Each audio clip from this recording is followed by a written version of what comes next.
So I worked with Kyrie at the time. Yeah. Kyrie ended up not going to the bubble. Yeah, that's right.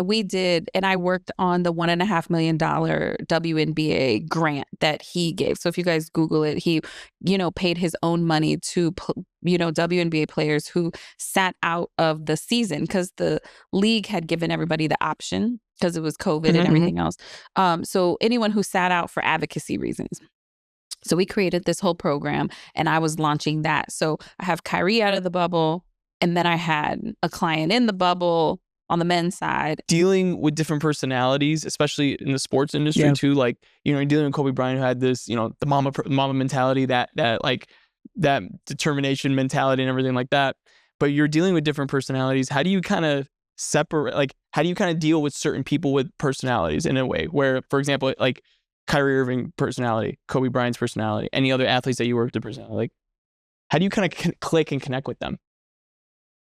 I think they're all different. I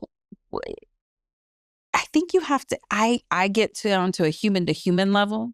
So it has nothing to do with your craft or anything like that. Like I obviously know that'll come into play at some point, but I'm like, who are you? Yeah. Like, why do you like this? Like, Kyrie loved cats. I used to be like, you can't be a cat daddy. Like, we got to get these things out of here, right? Like, he loved cats. Yeah. And,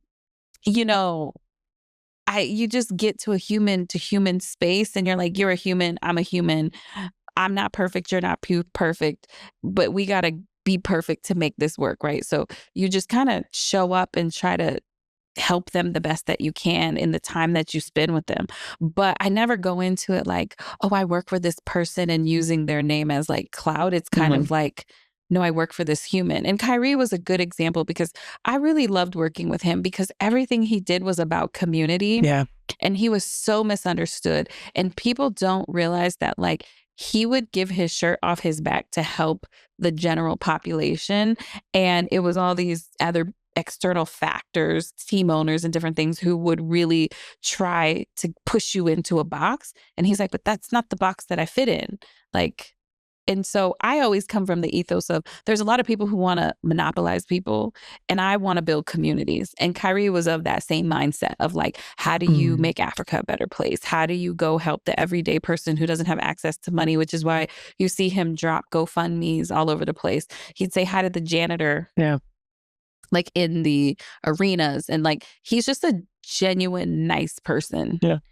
And still very strong-minded and has his own thoughts, but that's where the misunderstood would come in. But he was really amazing to work for and work with and to build with. And